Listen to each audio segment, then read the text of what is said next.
Hi, this is Coach Ryan from Fastball USA. Welcome back, and we are again talking about our phase one of our loading, leverage, and momentum program. If you know that our basic program is reverse swing training, we start in phase 3, work back to phase 2, and go to phase 1. So in this video analysis series, we're now in phase 1. The model I have in front of you is Jose Bautista, and we want to talk about how he uses loading, leverage, and momentum to get him maximum power. I've got him already in the middle of his loading position, so I want to point this out to you. He is definitely getting this knee slightly turned in.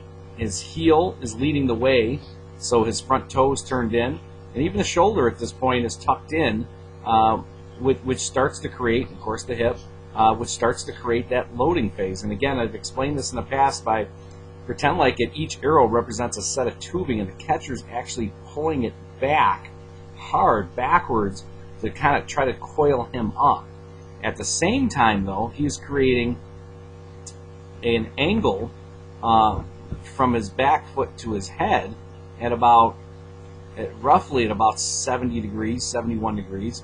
That gets him going forward. So I'll get all those lines out of there for a second and give you an idea of roughly there's from his ankle to his head, right there, right through his ear at 72 degrees. So the point being that even though he's loading up, and we drew all those arrows where his toe is turned in, his knee is turned in, his hip is turned in, his shoulder's turned in, that line, that long yellow line, represents which angle he's on, and he's actually moving forward because his head is not directly over his back foot. His head is actually well ahead of his back foot. And that angle starts to create an angle on the shoulders to make sure that his shoulder is tucked in and down.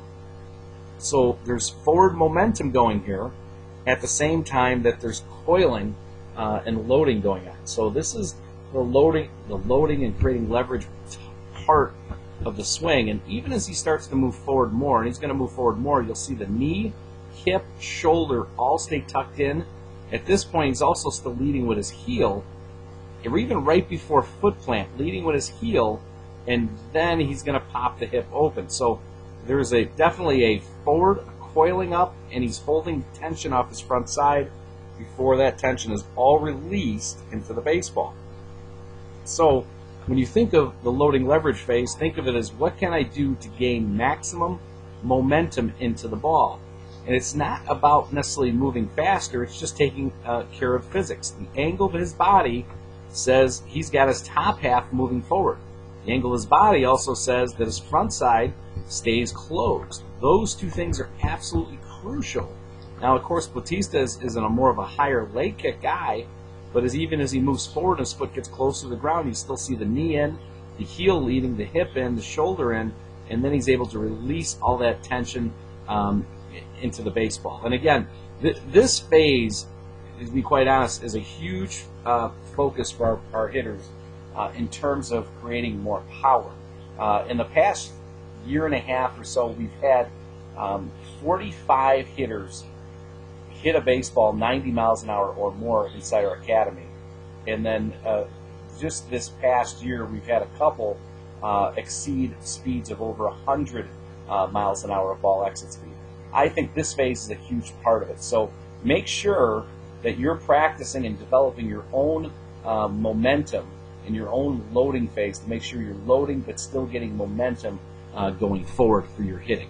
And again, more information can be found at the Fastball USA website. You go to fastballusa.com, click on explosive hitting, or look around at the website and see some of the stories, some of our success stories of guys who have gained anywhere from 10 to 20 to even 30 miles an hour of ball exit speed through our training programs. Thanks a lot, and have a great day.